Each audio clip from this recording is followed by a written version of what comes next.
Let's talk about the time Reed Richards made a huge promise and kept it. It all started one day when Reed Richards was heading back to the Baxter building. He was excited to get back to his lab and continue his research. Everyone in New York was moving too slow, so he stretched above everyone else and was walking over them. But when he got close to the Baxter building, he saw a huge crowd of his neighbors outside. The police had closed the building off and was letting no one in. He asked his neighbor, "What's going on?" And one of them told him there's someone on the roof and they're about to jump off. So Reed quickly put it together. If he stopped the jumper, he could get back inside and finish his work in his lab. So Mr. Fantastic decided to be a hero, go up here, get the guy down so life could return back to normal. When Reed arrived, he tried to introduce himself to the man, but he already knew Mr. Fantastic. The jumper then introduced himself as Martin. Reed then asked Martin if it's okay if he could stand right next to him. I mean, they don't have to talk or anything, but he just can't leave him alone. He can't risk him jumping off the building and causing a mess. Martin nodded and the two then stood in silence for a minute.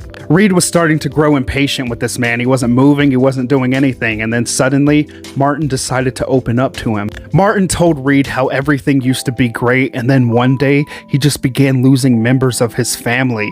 He was the only one left. And just a few hours ago, he was diagnosed with terminal cancer. Martin was scared. Not of dying, no, Martin knew that was inevitable. Death came for everyone. What he's afraid of is dying alone in a hospital room, laying on a bed, taking his last breath, and once he's gone, that's it. No one would ever remember him. And for some reason, this struck a chord with Reed. He then forgot all about his research and his lab, and then started thinking of his own family, how he's been blessed with having someone by his side at all times, while this man over here has nothing. Reed then told Martin, "You won't be alone, because I'll be there for you." Reed told Martin, "If we step down from here right now, I'll give you the number to my special phone, and I will answer it when it rings because only 3 other people have this number." This brought tears to Martin's eyes. He took the number, and then the two got off of the building. Reed then went back inside, not to his lab though. He went to his computer and researched Martin. He wanted to know everything about the man's life that he just saved and promised to be there at the end of.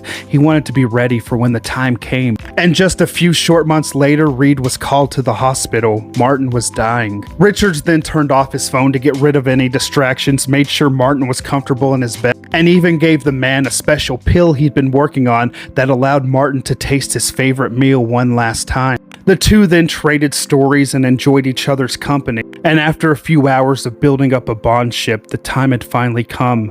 Martin was ready to pass. Reed then held Martin's hand and let him know he's not alone. Martin's last words to Reed were, "Thank you. Thank you for keeping your promise."